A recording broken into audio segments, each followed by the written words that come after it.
Hello, good morning সবাইকে। আজকে অনেক দিন পরে আমি সানডে ব্লগ নিয়ে চলে এসেছি।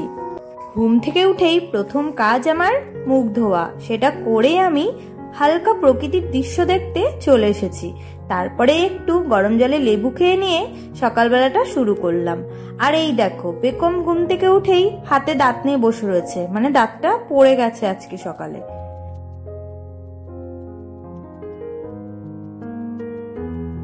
যেহেতু আজকে সানডে, আজকে ও পড়বে না, ও আজকে সকালবেলা আর্ট করছে।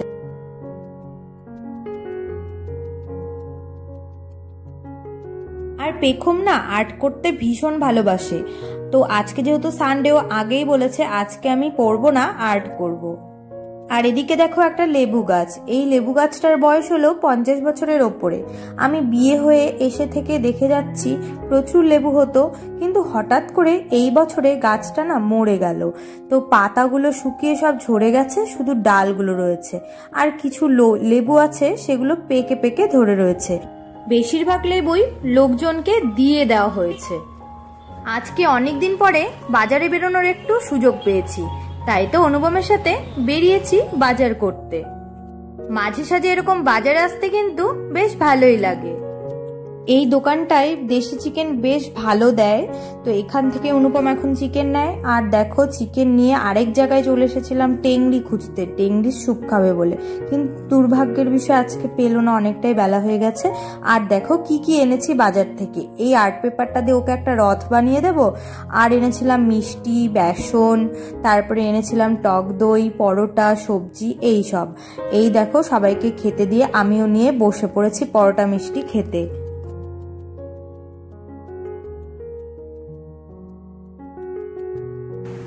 এই দেখো চিকেনগুলো আমি ধুয়ে পরিষ্কার করে দিয়েছি, তো এগুলো রেখে দিলাম। আর এখন পেঁয়াজ টেয়াজগুলো কাটবো।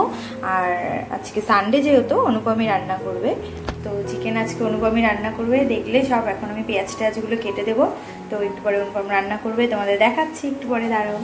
এখন অনুপম সকালে খেয়ে নেবে, একটা পরোটা খেয়েছে, কিন্তু একটাকে খেয়ে ওর পেট ভরেনি, তো এখন খিচুড়ি খাবে। এটা আমি কালকে রাতে রান্না করেছিলাম, যেহেতু কালকে শনিবার ছিল, তো ফ্রিজে রেখে দিয়েছিলাম, ভালোই ছিল। এখন একটু গরম করে দিলাম, আর এর মধ্যে কাঁচা সর্ষের তেল আর পেঁয়াজ দিয়ে এটা খাবে, ও এটা ভীষণই ভালোবাসে।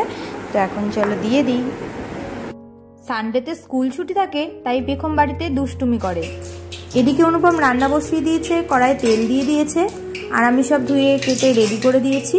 এখন রান্নাটা করবে অনুপম। আর অনুপম ক্যামেরার সামনে আসতে একটু লজ্জাই পাচ্ছে, তাই সাইড থেকে তোমাদের দেখিয়ে দিলাম। পেঁয়াজ ভাজার পরে চিকেনটা দেওয়ার পরে তার মধ্যে যা যা মশলা দেবার দিয়ে দিল। এখন ভালো মতো কষানো হবে। চিকেনটা একদমই অনুপম গুঁড়ো মশলা দিয়ে করে, কারণ বাটা মশলা একদমই দেয় না, যেটা আমরা মাটনে দিই সেগুলো কিছু ইউজ করে না, সব কেনা প্যাকেটের গুঁড়ো আর গোটা গোটা সবকিছু দিয়ে বেশিরভাগটা করে।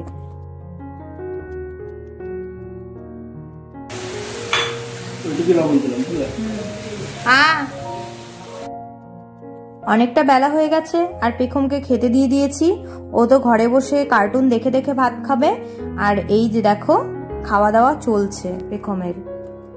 টিভির সামনে বসলে একদম বাজেভাবে খায়, কারণ দেখো মুখে ধরে থাকে, বুঝতেই পারছো কতটা টাইম নিয়ে খেতে পারে। আর এদিকে বসে বসে আমি আরাম করছি, এই একটা দিনই তো রান্না থেকে ছুটি পাই। চলো গিয়ে দেখি মাংসর কত দূর এগোলো। এই যে কষানো চলছে। আমার তো চিকেন ভীষণ ফেভারিট, অনুপমেরও চিকেন ফেভারিট, কিন্তু আমার মেয়ে পেখম, ও হচ্ছে মাটনটাই বেশি ভালোবাসে। তবে চিকেন দেখো একদম রেডি হয়ে গেছে। এখন শুধু খাবার সময়ের জন্য অপেক্ষা। সারা সপ্তাহে টাইম হয় না একটু নিজেকে যত্ন করার, তাই ছুটির দিনে একটু ফেস প্যাক লাগিয়ে বসেছিলাম। একটু তো মুখে যত্ন করতেই হবে। আর এদিকে পেখম স্নান করে চলে এসেছে, ও একটা ফিল্ম দেখছিল। আর ওই দেখো হাতে সেই আর্ট পেপার নিয়ে বসে রয়েছে, কখন আমি ওকে রথ বানিয়ে দেব। স্নান ধান করে আমিও চিকেন নিয়ে বসে পড়েছি খেতে। বিকেল হতে না হতেই পেখমের বায়নাতে বসে পড়েছি রথ বানাতে। রথ বানানো দেখার জন্য আমার আশেপাশে কারা কারা রয়েছে সেটাও তোমাদের দেখাচ্ছি।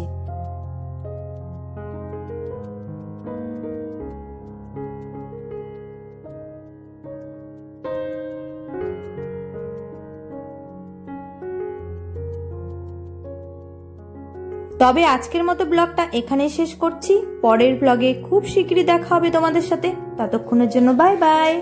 সবাই ভালো থেকো, সুস্থ থেকো। আর পেখমের রথটা কেমন হয়েছে জানিও।